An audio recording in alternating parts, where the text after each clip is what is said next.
Time ఇంత తక్కువ మంది రావడం చాలా దాదాపు కొన్ని ఏండ్ల తర్వాత వాచ్ నైట్ సర్వీస్కి ఇంత తక్కువ రావడం అనేది ఇది ఫస్ట్ టైం. వాల్మీకి నగర్ వాళ్ళు ఎవరు రాలా.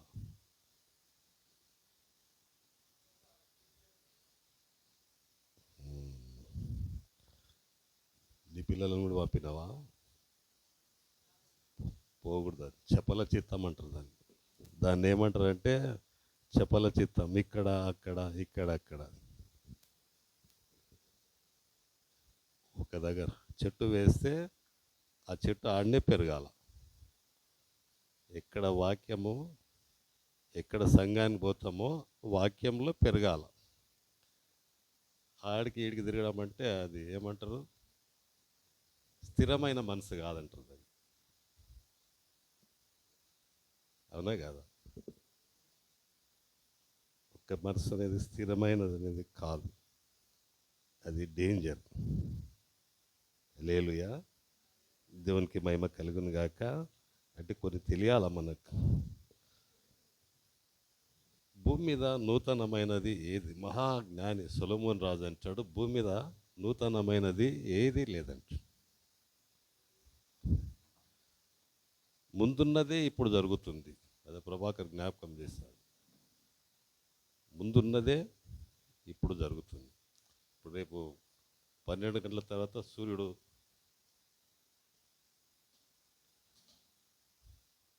ఉదయిస్తాడు. రేపు కొత్త సూర్యుడు వస్తాడా? భూమి కొత్తది వస్తుందా? నక్షత్రాలు కొత్తవి వస్తాయా? అంతా పాతదే. హల్లెలూయా. దీని కొరకు ఈ ఈ ఈ ఒక్క దినం కొరకు ఆస్ట్రేలియాలో 9,000 టన్నుల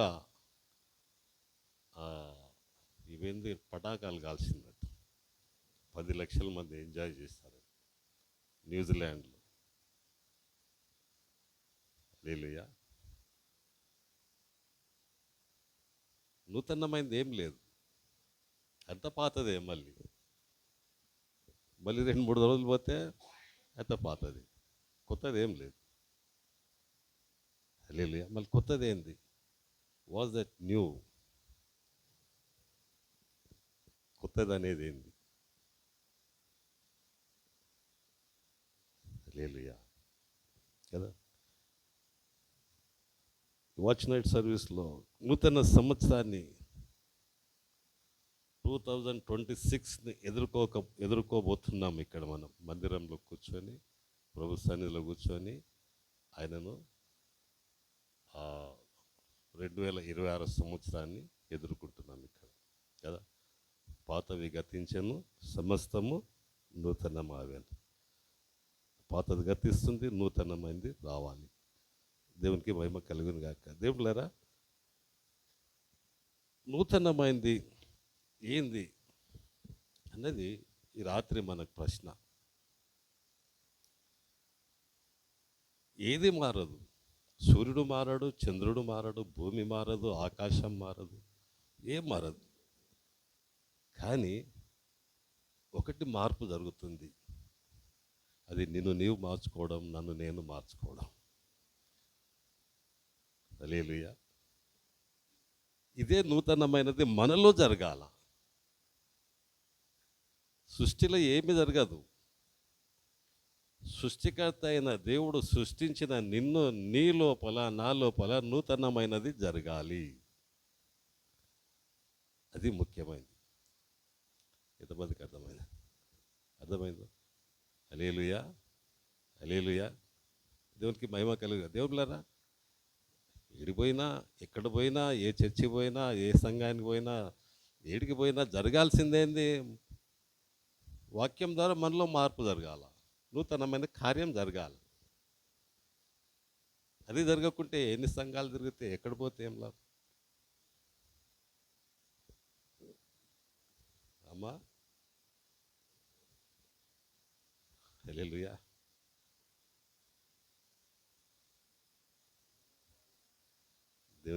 దేవునికి మహిమ కలుగును గాక. చూడండి దేవుళ్ళారా, నూతనమైన జరగాలంటే మన లోపల ఏం జరగాలంటే కొత్తది జరగాలి. కొత్తది జరగాలంటే పశ్చాత్తాపం రావాలి. పశ్చాత్తాపం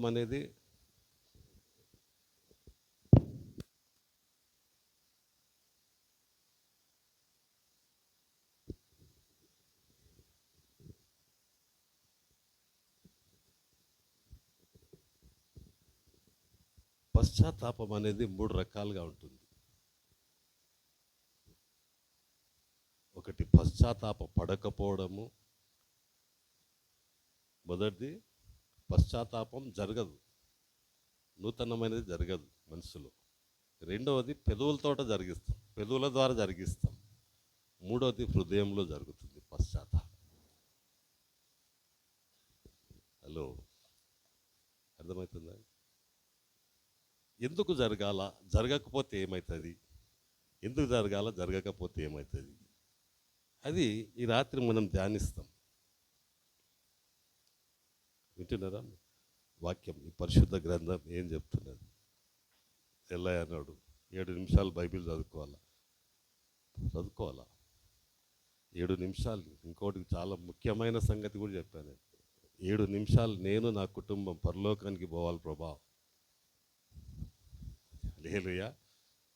ఏమ్మా, నీవు నీ కుటుంబం ఎక్కడ పోవాలా? పరలోకం పోవాలి కదా. 7 నిమిషాలు ఏడవాలి ప్రభు సన్నిధిలో, ప్రభా నేను నా కుటుంబం పరలోకానికి పోవాలి ప్రభా. ఒకడు సర్వలోకం సంపాదించుకొని వాని ప్రాణం పోగొట్టుకుంటే వానికి ఏమి ప్రయోజనం? ఏం ప్రయోజనం కదా. హల్లెలూయా. దేవుని బాగా గమనించండి. ఒక పాప క్షమాపణ కదా.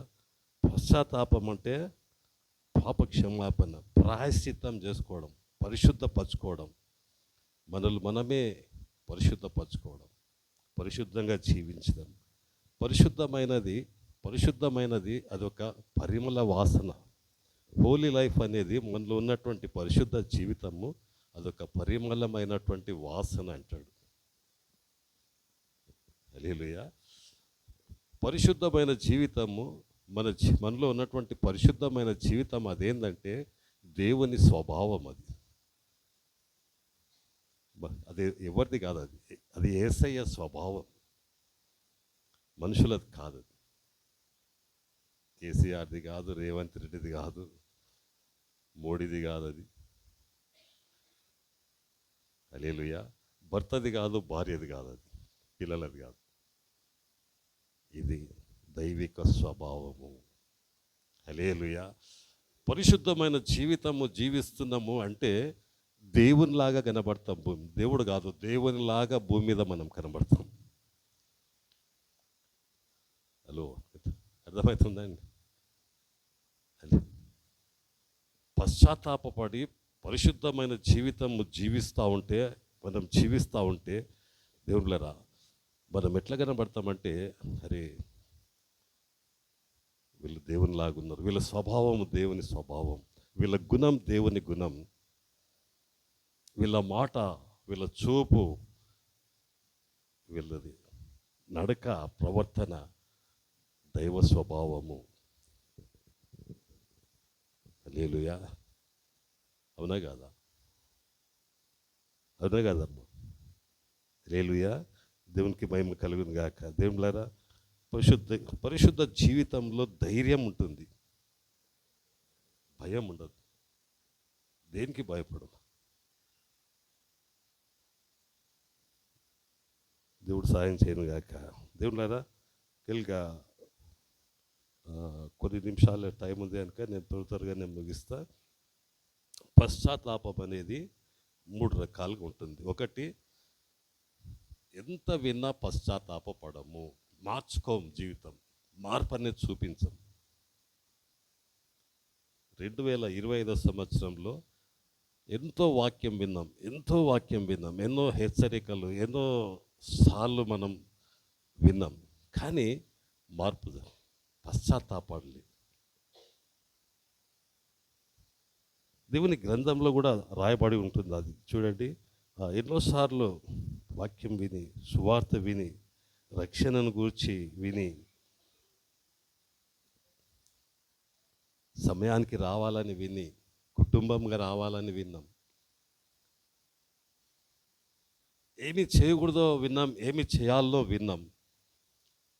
కానీ విన్న దాని ప్రకారం ఎంతవరకు జీవించలేకపోయాం. కొత్త సంవత్సరంలోకి వెళ్ళక ముందు ఆలోచన చేసుకోవాలి, ప్రశ్నించుకోవాలి. మనం సంగమా, హల్లెలూయా, ఎంతవరకు మనం ఇంత వాక్యం విని 2000 సంవత్సరంలో 26 సంవత్సరంలో మనలో ఆ మార్పు జరగాలి. ఈ రాత్రి మనలో ఆ మార్పు జరగాలి. అందుకే ఈ ఆఖరి గడియల్లో దేవుడు నిన్ను నన్ను అలా జీవించడానికి కొన్ని విషయాలు నేర్పించడానికి ఇక్కడ మనల్ని నడిపించాడు కదా. హల్లెలూయా. చూడండి, హెబ్రీయులకు రాసిన పత్రిక 12వ అధ్యాయం 25వ వచనం చదవండి. హెబ్రీయులకు రాసిన పత్రిక 12:25.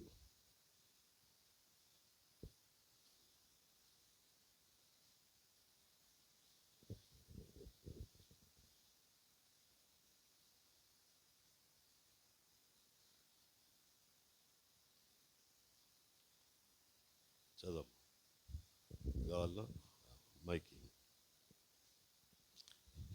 12:25.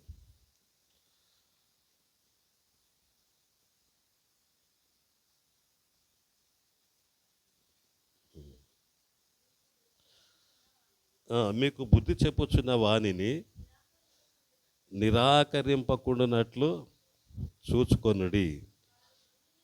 వారి భూమి మీద నుండి బుద్ధి చెప్పిన వానిని నిరాకరించినప్పుడు తప్పించుకొనకపోయిన ఎడల పరలోకం నుండి బుద్ధి చెప్పుచున్న వానిని విసర్జించు మనము తప్పించుకొనకపోవుట మరి నిశ్చయము కదా. హల్లెలూయా. బాగా వినండి, ఇక్కడ బుద్ధి చెప్పే వాళ్ళు ఉన్నారు, మంచి చెప్పే వాళ్ళు ఉన్నారు. వాళ్ళు చెప్పినప్పుడు వినకుంటే భూమి మీద కూడా శిక్ష వస్తుంది అంటాడు. ఫర్ ఎగ్జాంపుల్, ఒక ఆఫీస్లో పనిచేస్తున్నాం, నువ్వు అట్లా చెయ్యొద్దు అని అధికారి చెప్పినప్పుడు అలాగే చేశామనుకోండి, ఏం చేస్తాడు ఆయన? ఏం చేస్తాడమ్మా? శిక్షిస్తాడు కదా, ఇంక్రిమెంట్ బ్యాక్ లేదా. హల్లెలూయా. పిల్లలను స్కూల్కి పంపుతాం, వాడు చదువుకుంటే ఏం చేస్తాడు? బుద్ధి చెప్పేట ఆయన పిల్లలు ఏం చేస్తాడమ్మా? వెరీ గుడ్, బాగా చదువుతలేవు నీ అంటాడు, శిక్షిస్తాడు కదా. హల్లెలూయా. వీళ్ళకి భూమి మీద బుద్ధి చెప్పేటవాళ్ళు సంఘంలో వాక్యం ద్వారా బుద్ధి నేర్పిస్తున్నప్పుడు తప్పించుకోలేమంట. అది ఒక దినము అది డేంజర్గా మారుతుంది అని పౌలు దేవుడు మాట్లాడినట్లు మాట్లాడుతున్నాడు. అర్థమవుతుందా? హల్లెలూయా. మళ్ళీ చదువు, బాగా చదువు. వాక్యం పని చేయాలి మన లోపల. మీకు బుద్ధి చెప్పుచున్న వానికి నిరాకరింపకూడనట్లు చూసుకొనిడి. వారు భూమి మీద నుండి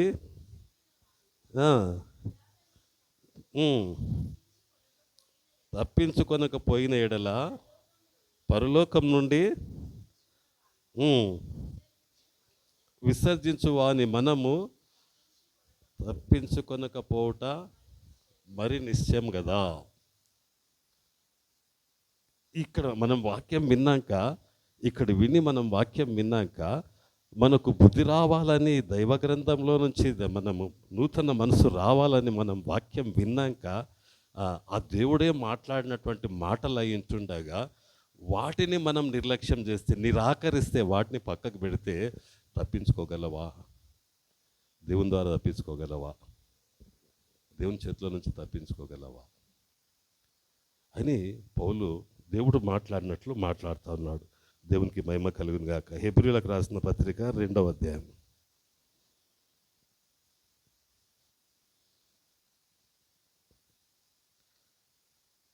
హెబ్రీ 2:3 ఇంత గొప్ప రక్షణ మనము నిర్లక్ష్యము చేసిన ఎడల ప్రశ్న వేస్తున్నాడు. నిర్లక్ష్యం చేస్తే, కేర్లెస్, దేవుని మాటలు నిర్లక్ష్యం చేస్తే వి కెనాట్ ఎస్కేప్, తప్పించుకోలేవు. ఎందుకంటే దేవులారా, దేవుని చేతుల్లో, జీవం గల దేవుని చేతుల్లో పడుట బహు భయంకరమని వాక్యం సెలవిస్తుంది. హల్లెలూయా, దేవునికి మహిమ కలుగును గాక. 4వ వచనం చదవమ్మా. అట్టి రక్షణ ఎవరు బోధిస్తారంట? ప్రభువే. పాస్టర్ చెప్తున్నాడు, కానీ పాస్టర్ ఎవరి పక్షంగా చెప్తాడు? దేవుని పక్షంగా చెప్తాడు. ప్రభు బోధించుట చేత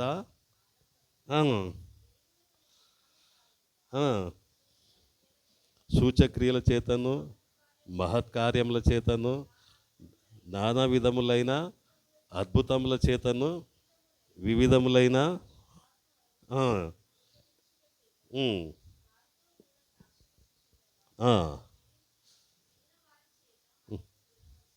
హల్లెలూయా. ఇప్పుడు ఇంతమంది సాక్ష్యాలు చెప్పారు, విన్నాం. కలిగి అది ఏం చేయాలా? రక్షణ అనేది దృఢం కావాలి. పశ్చాత్తాపము, ప్రాయశ్చిత్తము, పరిశుద్ధ జీవితం అనేది మన లోపల కలగాలి. హల్లెలూయా. కలిగి దేవుళ్ళ భాగమనిసది మనం తప్పించుకోలేము అని వాక్యం సెలవిస్తుంది. నిర్లక్ష్యం చేస్తే తప్పించుకోలేము.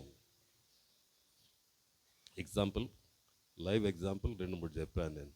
స్కూల్ కానీ, కాలేజ్ కానీ, ఆఫీస్ కానీ, పోలీసు వాళ్ళే కానీ, ఎవరి దగ్గర కానీ వాళ్ళు మనకు బుద్ధి చెప్పినప్పుడు వాళ్ళు పనిష్మెంట్ చేస్తారు, శిక్షిస్తారు. ఒకవేళ అక్కడ తప్పించుకున్నా కానీ ఆ దేవుని దగ్గర మాత్రం. హల్లెలూయా, దేవునికి మహిమ కలుగును గాక. 2వది దేవునిలారా, పెదవులతో పశ్చాత్తాపడం. ఖాళీ మాటల ద్వారా ప్రభువా నన్ను క్షమించు, దేవా క్షమించని ఊకే నోటి ద్వారా చెప్పడం అంట. అలా కూడా ఉన్నారంట బైబిల్లో. చూద్దామా వాళ్ళను? చూద్దామా? ఎంతమంది రెడీగా ఉన్నారు చూడడానికి? హల్లెలూయా.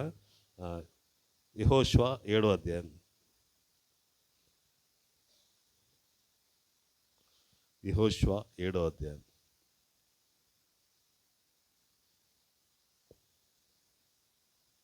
20వ వచనం.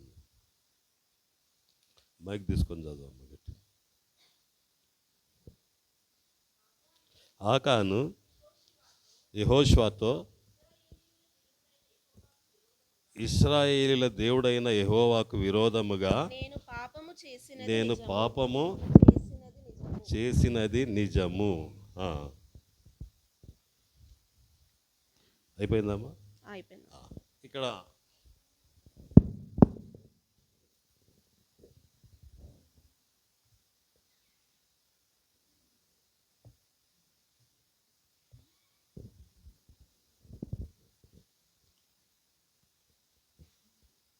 ఇక్కడ ఆకాను అని ఒక వ్యక్తి ఉంటున్నాడు.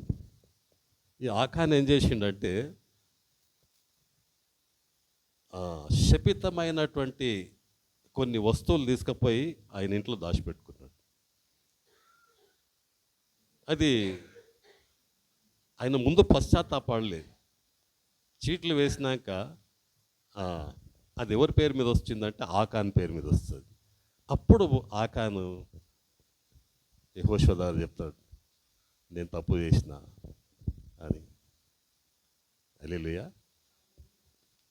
కానీ ఆయన చెప్తుంది పెదవుల ద్వారా చెప్తా ఉన్నాడు. ఎలా చెప్తాం మనం? చూడండి, 28 వచనం చదవమ్మా. 24 వచనం. తరువాత యెహోషువయు ఇశ్రాయేలీయులందరూ జెరాహు కుమారుడైన ఆకానును, ఆ వెండిని, ఆ పైవస్త్రమును, ఆ బంగారు కమ్మిని, ఆకాను కుమారులను, కుమార్తెలను, ఎద్దులను, గాడిదలను, మందను, డేరను, వానికి కలిగిన సమస్తమును పట్టుకొని ఆకోరు లోయలోనికి తీసుకొని వచ్చిరి. హల్లెలూయా. ఎప్పుడైతే ఆకాను పట్టుబడ్డాడో, ఎప్పుడైతే ఆకాను పశ్చాత్తాపడ్డాడో, అది పెదవులతో పశ్చాత్తాపడ్డాడు, హృదయంలో నుంచి రాలా. కనుక ఆయన ఏం చేసిండ్రంటే ఆయనను, ఆయన భార్య, పిల్లలను, ఆయన ఎద్దులను, గొర్రెలను అన్నిటిని ఏం తీసుకొచ్చిండు, ఆకోరు లోయ అనే దగ్గర తీసుకొచ్చి అక్కడ వాళ్ళని చంపేస్తాడు. ఆకాన్ చనిపోతాడు. ఆకానే కాదు, ఆయన భార్య, పిల్లలు, ఆయన యావదాస్తి నష్టపోతాడు. ఈ లాస్ట్ ఎవ్రీథింగ్. కుటుంబాన్ని పాడు చేసుకున్నాడు, ఆస్తి పాడు చేసుకున్నాడు. సంగమా, జాగ్రత్తగా ఆలోచించాలి. శపితమైనది మనలో, మన కుటుంబంలో అది ఎంతో డేంజర్, ఎంతో భయంకరం, ఘోరమైనది అది. హల్లెలూయా, హల్లెలూయా. దేవుళ్ళరా, 26వ సంవత్సరంలో ప్రవేశించక ముందు హృదయపూర్వకంగా పెదవులతో కాకుండా ఆ డేంజర్ అనేది గ్రహించాలి. హల్లెలూయా, దేవునికి మహిమ కలుగును గాక. 26వ వచనంలో ఏముందమ్మా? వారిని రాళ్లతో కొట్టిన తర్వాత అగ్ని చేత కాల్చి వారి మీద రాళ్లను పెద్ద కుప్పగా వేసిరి. హల్లెలూయా. ఆకానును, ఆయన భార్య, పిల్లలను, ఆస్తినంతా కాల్చివేసి కుప్పగా వేశారు. హల్లెలూయా. కొన్నిసార్లు మనకు తెలియక సంగమా, మనం చేసిన దోషాన్ని, మనం చేసే తప్పును బట్టి మన పిల్లల మీదకి ఆ శాపాన్ని తెచ్చుకుంటాం. హల్లెలూయా. అర్థమవుతుందా? అది వాళ్ళ మీదకి వస్తుంది, మనం సంపాదించిన ఆస్తి మీదకి వస్తుంది. అది జాగ్రత్తగా మన బ్రతుకులను సరి చేసుకోవాలని వాక్యం ద్వారా నేర్చుకుంటున్నాం. రెండవ వ్యక్తి ఉంటున్నాడు. 1 సమూయేలు 15వ అధ్యాయం 25వ వచనం చదువు. 1 సమూయేలు 15వ అధ్యాయం 25వ వచనం. కాబట్టి నీవు నా పాపమును పరిహరించి నేను యెహోవాకు మొక్కునట్లు నాతో కూడా తిరిగి రమ్మని సమూయేలును వేడుకొనెను. మళ్ళీ చదవమ్మా. కాబట్టి నీవు నా పాపమును పరిహరించి నేను యెహోవాకు మొక్కునట్లు నాతో కూడా తిరిగి రమ్మని సమూయేలును వేడుకొనెను. సమూయేలును అడుగుతున్నాడు, నా పాపాలు క్షమించండి. సౌలు రాజుకు దేవుడు చెప్తాడు, సౌలు రాజా, నువ్వు అమాలేకులను పోయి అందరిని హతం చేయి. అమాలేకులు వాళ్ళంతా ఒక్కరిని కూడా బ్రతకనియవాకు, వాళ్ళు గొర్రెలు, ఎద్దులు, బర్రెలు అన్నీ చంపేయమంటాడు దేవుడు. ఈయన పోయి ఏం చేస్తాడంటే జయం పొందుకుంటాడు, చంపేస్తాడు. కానీ మంచి మంచి ఎద్దులు, మంచి మంచి గొర్రెలు, మేకలు, మంచి మంచి వస్తువులు అనేది ఈయనకు ఒక ఆలోచన, ఒక తలంపు వస్తుంది. ఈ మంచి తీసుకుపోయి దేవునికి బలిస్తాము అని సొంత ఆలోచన ద్వారా ఆయన ఏం చేస్తాడంటే శ్రేష్టమైనవి తీసుకొని వచ్చి సమూయేలుని ఎదుర్కొంటాడు. సమూయేలుని ఎదుర్కొంటే సమూయేలుకు చెప్తాడు, నీ దేవుడైన యెహోవా నాకు సహాయం చేశాడు కనుక నేను అమాలేకులను జయం పొందుకొని వచ్చిన సమూయేలు అని చెప్తే సమూయేలు అంటాడు, ఆ గొర్రెలు, ఆ ఎద్దుల రంకెలేంటి, అవి ఎందుకు అరుస్తున్నాయి అంటే అప్పుడు సౌలు ఏమంటాడంటే దేవునికి బలి అర్పించడానికి తెచ్చిన అన్నట్టు. అరే పిచ్చోడా, బలుల కంటే దేవుని మాట వినటం శ్రేష్టము అని సమూయేలు సౌలు రాజు చెప్తాడు. ఏది శ్రేష్టం? దేవుని మాట వినడం శ్రేష్టం. హల్లెలూయా. దేవుని మాట వినడం శ్రేష్టం. అది రాజు చేయలేకపోయాడు.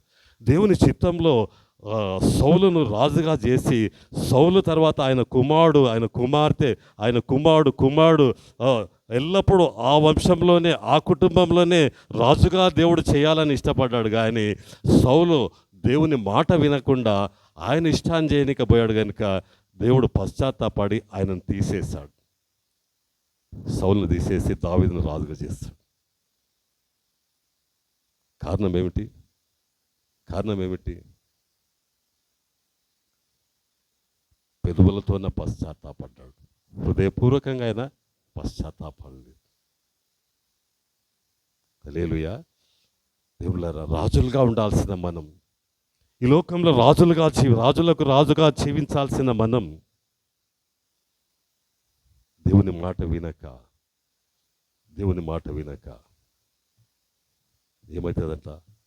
ఏమవుతుందంట? పోగొట్టుకుంటాం. ఆ రాజరికాన్ని పోగొట్టుకుంటాం. ఆ శ్రేష్టమైన భాగ్యాన్ని పోగొట్టుకుంటున్నాం. అంత గొప్ప ధన్యతను మనం వీఆర్ లూజింగ్, పోగొట్టుకుంటున్నాం. హల్లెలూయా. చూడమ్మా, 35వ వచనం చదువు. అదే అధ్యాయం 35.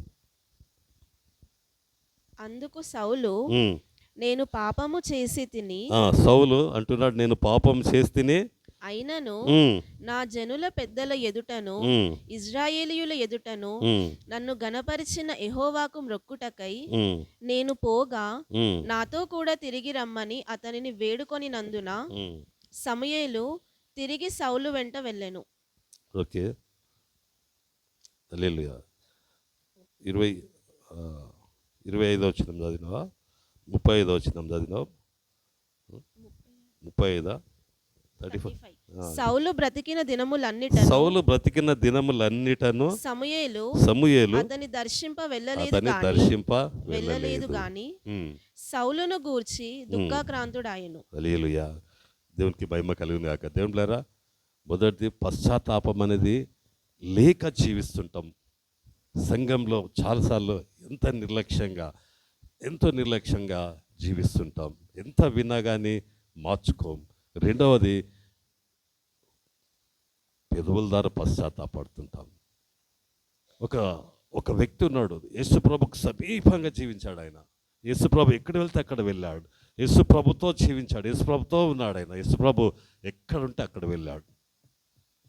కానీ ఆయన కూడా పశ్చాత్తాపడలేదు. ఆయన పేరు ఎవరని చెప్తారా? యూదా ఇస్కరియోత్. చూడమ్మ, మత్తయి సువార్త 27వ అధ్యాయం.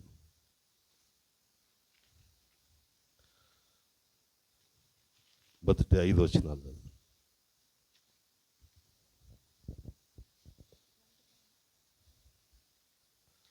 ఉదయమైనప్పుడు ప్రధాన యాజకులను ప్రజల పెద్దలందరూ యేసును చంపింపవలెనని ఆయనకు విరోధముగా ఆలోచన చేసి ఆయనను బంధించి తీసుకొని పోయి అధిపతి అయిన పొంతి పిలాతునకు అప్పగించిరి.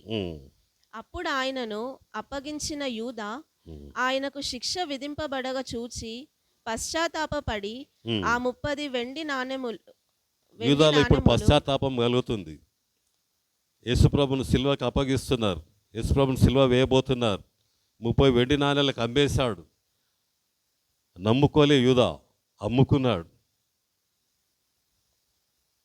హల్లెలూయా.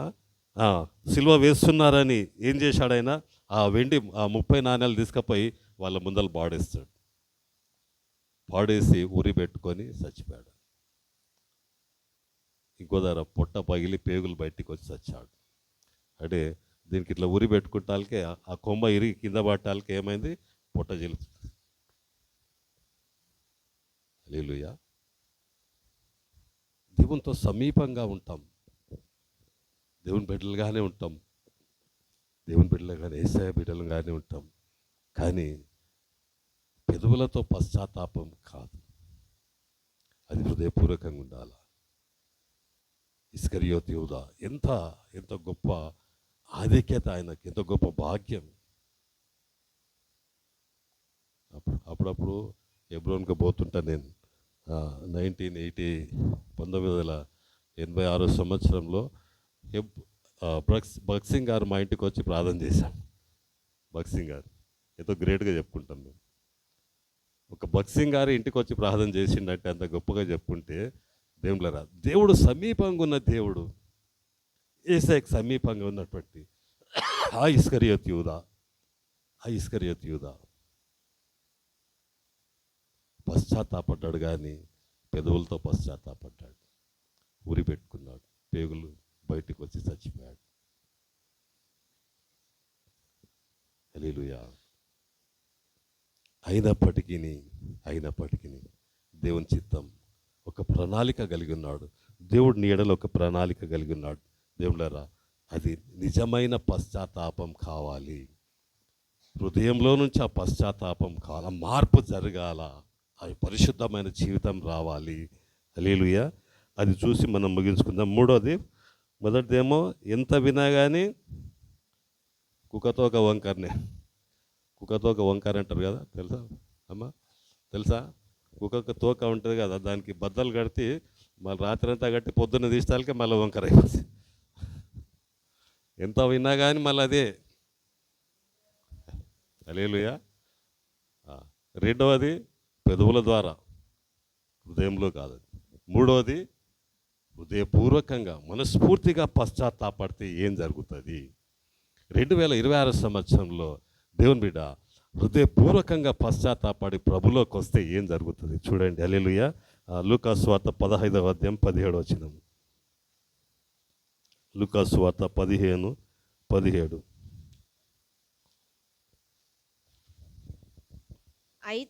అయితే బుద్ధి వచ్చినప్పుడు వాడు నా తండ్రి యొద్ద ఎంతో మంది కూలివారు ఉన్నారు, అన్నము సమృద్ధిగా ఉన్నది, నేనైతే ఇక్కడ ఆకలికి చచ్చిపోతున్నాను.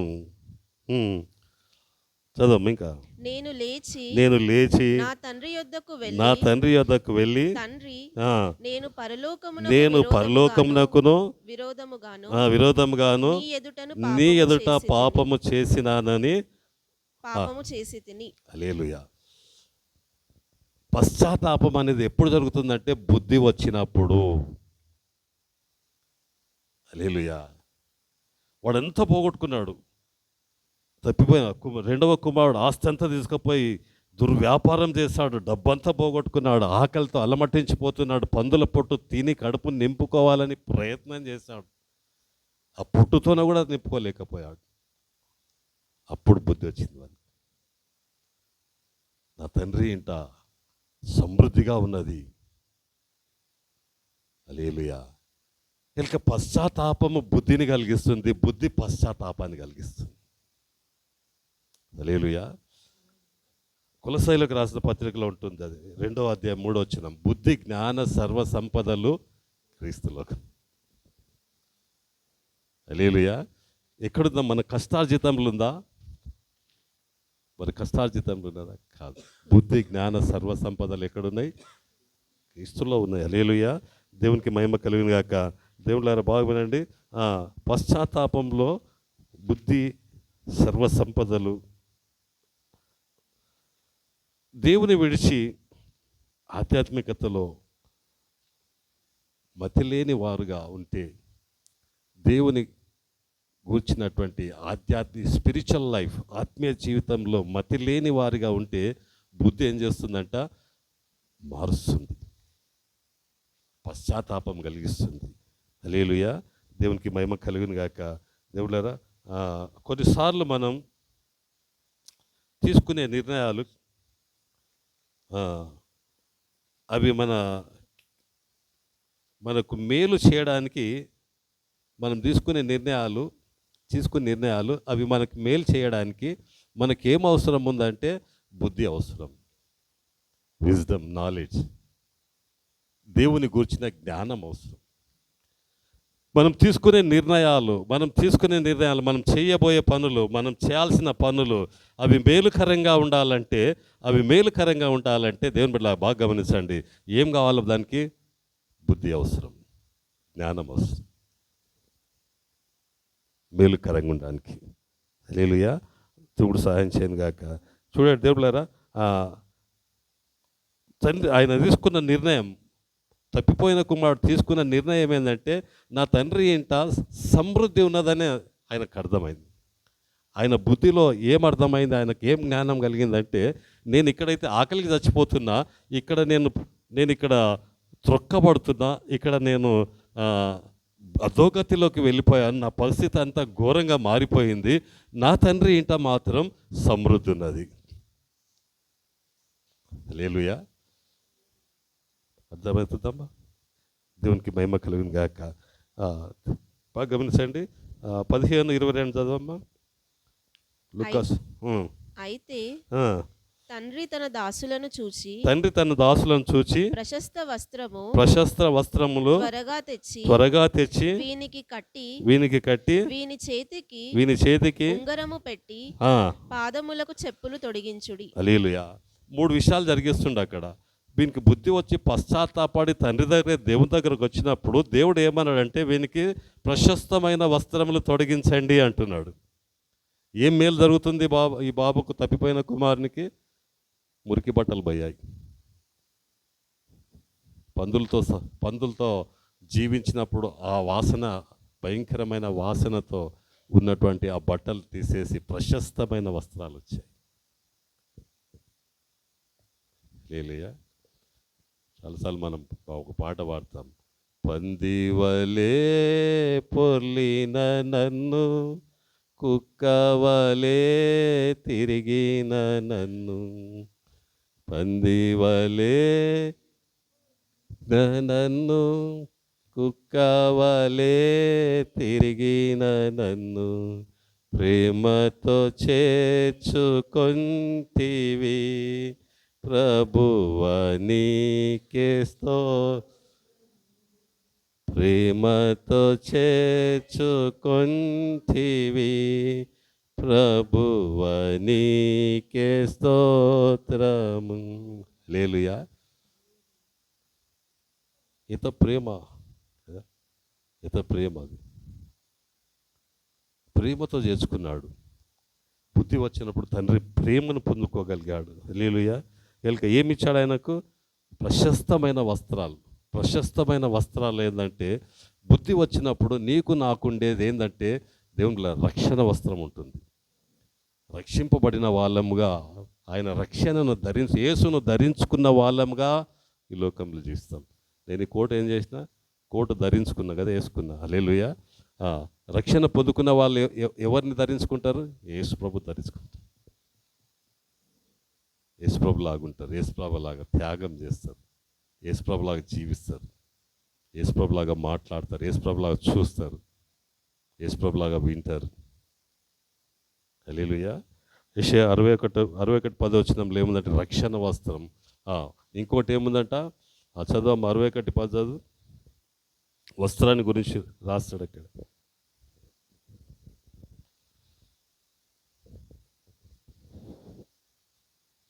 యెషయా 61:10.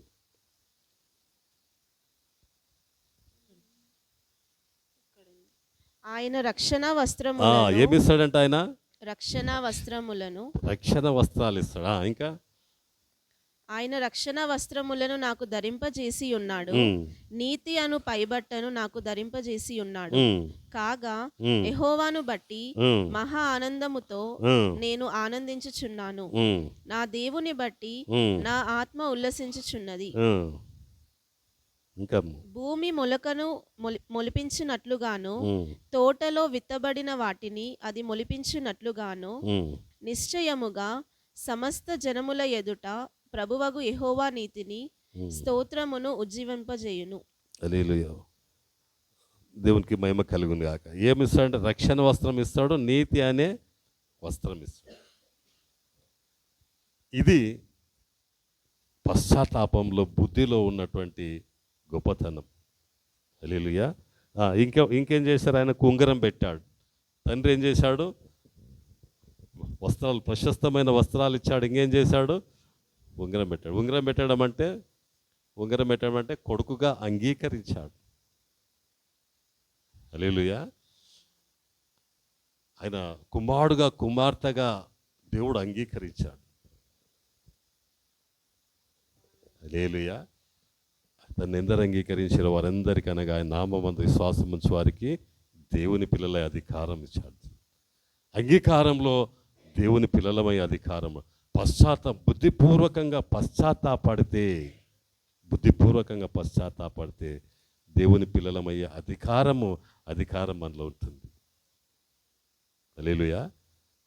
కొన్నిసార్లు మీరు కొన్ని సాక్ష్యాలు చెప్పారు.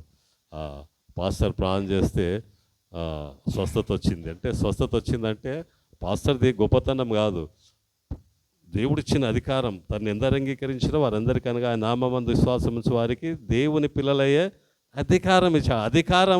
అధికారం ద్వారా ఏం చేస్తామంటే రోగాలను వెళ్ళగొడతాం. అధికారం ద్వారా ఏం చేస్తామంటే దయ్యాలను వెళ్ళగొడతాం. అధికారం ద్వారా ఏం చేస్తామంటే దేవుని వాక్యాన్ని ధైర్యంగా బోధిస్తాం. హల్లెలూయా. ఏంటది? దేవుడు అంగీకరిస్తే శత్రు బలమంతటి మీద అధికారం ఇస్తాడు. బుద్ధిపూర్వకమైన పశ్చాత్తాపంలో ఎన్ని మేలులు, ఎన్ని గొప్ప సంగతులు ఉన్నాయి చూడండి. హల్లెలూయా.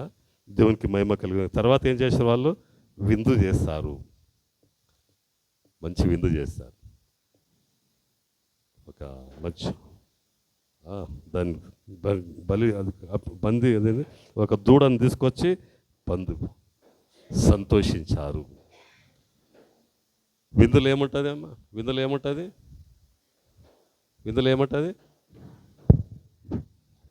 హల్లెలూయా. ఎవరైనా ఏడ్చుకుంటూ తింటామా?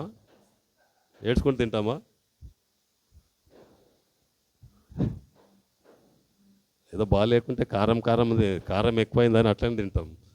ఉప్పు తక్కువైందని ఏదో సనుకుంటానో తింటాం కదా. మంచి మంచి 5 స్టార్ హోటల్లో వండినట్లు చక్కగా ఉండి ముందల పెడితే ఎంత సంతోషంగా తింటాం. హల్లెలూయా. నీకు నచ్చినట్లు పెడితే చాలా బాగుంది భోజనం కదా. హల్లెలూయా. అది దేవుడు ఇచ్చేది. బుద్ధి వచ్చినప్పుడు పశ్చాత్తాపం కలిగితే ప్రశస్తమైన వస్త్రములు ఇస్తాడు, నీతి వస్త్రం ఇస్తాడు, స్తుతి వస్త్రం ఇస్తాడు. తర్వాత కుమార్తెగా అంగీకరిస్తాడు. ఆ తర్వాత ఆయన ఇచ్చే ఆనందం నీలో ఉంటున్నది, నాలో ఉంటుంది. దేవుడిచ్చే సమాధానం వల్ల. హల్లెలూయా. దేవునికి మహిమ కలుగును గాక. దేవులారా బాగా మంచిది. కొత్త సంవత్సరంలోకి ఎంటర్ అయ్యాం. మోకరిస్తాం, అందరం మోకరిస్తాం.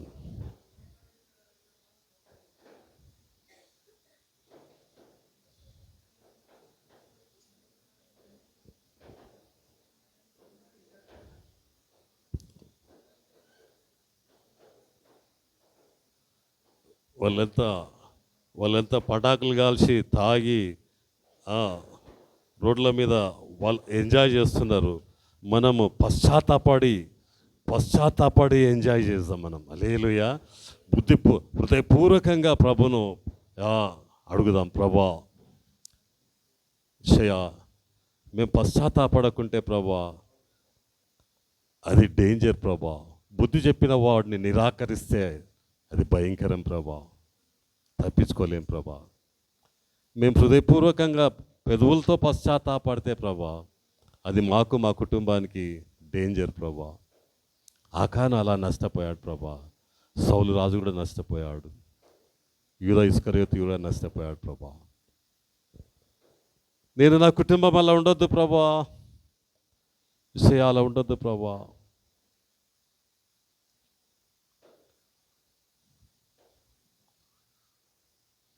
మేము అలా ఉండొద్దు ప్రభా. అడుగుదాం, మొరపెడదాం.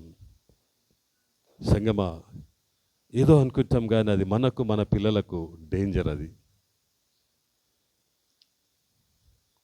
అవును. ప్రభు సన్నిధిలో మోకరించి ప్రభా హృదయపూర్వకంగా పశ్చాత్తాపడుతున్నాను ప్రభా. మనస్ఫూర్తిగా నేను పశ్చాత్తాపడుతున్నాను ప్రభా. నన్ను అంగీకరించు ప్రభా. నా సొంత రక్షకునిగా ప్రభా నేను ఇంకా అంగీకరిస్తున్నాను. నీవు నాకు కావాలేసయ్యా. మా కుటుంబంలో నీవు ఉండాలి ప్రభా. నువ్వు నన్ను ప్రేమిస్తున్నావు, నా కుటుంబాన్ని ప్రేమిస్తున్నావు ప్రభా. నా హృదయం నీకు అప్పగిస్తున్నా ప్రభా. మనస్ఫూర్తిగా పశ్చాత్తాపడుతున్నాను ప్రభా. నాలో మార్పులు చూపించు ప్రభా. నేను యేసును చూపించాలి ప్రభా. నేను జ్ఞానాన్ని చూపించాలి ప్రభా.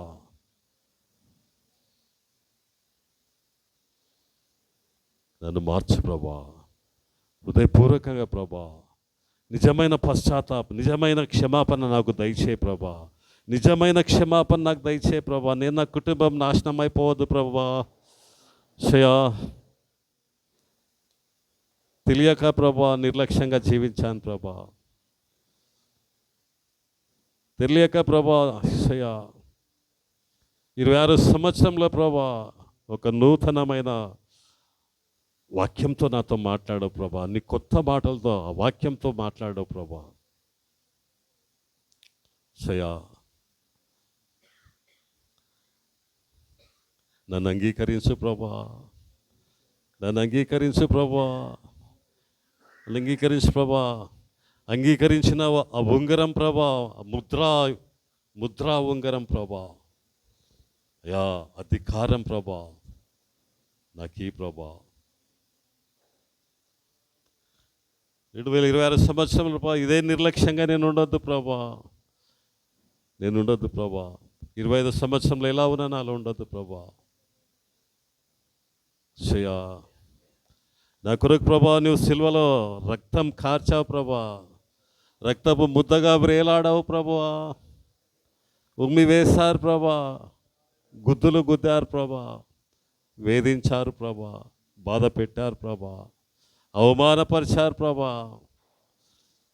ఆఖరి రక్త బొట్టు వరకు రక్తం కార్చావు ప్రభా. ప్రాణం ధారపోసావు ప్రభా. నా కొరకే ప్రభా. నా కొరకే ప్రభా. శయా నా కొరకే రా ప్రభా. నా హృదయంలోకి రా ప్రభా. నా జీవితంలోకి రా ప్రభా. నా కుటుంబంలోకి రా ప్రభా. ఓ రబా షబల బల బల బలబా. ఓ రబా కతర హందరబా శిబల బల బల బల బల బల బల.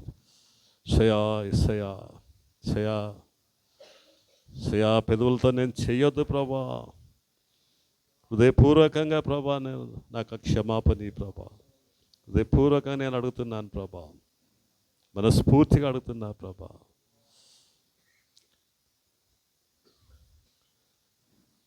దేవుడు లోకాన్ని ఎంతో ప్రేమించను కాగా ఆయన తన అద్వితీయ కుమారుని యందు విశ్వాసం ఉంచు ప్రతివాడు నశింపక, నేను నశింపక, నా కుటుంబం నశింపక నిత్య జీవం ఇవ్వడానికి ప్రభా నన్ను ప్రేమిస్తున్నావు ప్రభా. రోమపత్రికలు అంటున్నాడు దేవుడు యేసు ప్రభునే మనకిచ్చాడు. సమస్తం ఎందుకు ఇవ్వడు? సమస్తం ఆయనలో బుద్ధి జ్ఞాన సర్వ సంపదలు ప్రభా నీలోనే ఉన్నాయి ప్రభా. సయ్యా 26 సంవత్సరంలో ప్రభా మా కుటుంబంలో ప్రభా నీతి వస్త్రాలు, రక్షణ వస్త్రాలు, ఉంగరం, నీవు అంగీకరించిన ఉంగరం ప్రభా. సమాధానం, సంతోషం నిండుగా ఉండాలి ప్రభా. విందులాగా మా కుటుంబం ఉండాలి ప్రభా. సంఘం ఉండాలి ప్రభా. దయచేసి ప్రభా, దయచేసి ప్రభా. సయ్యా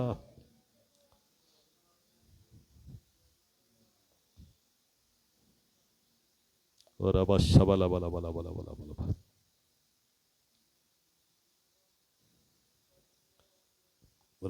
మొరపెడదాం.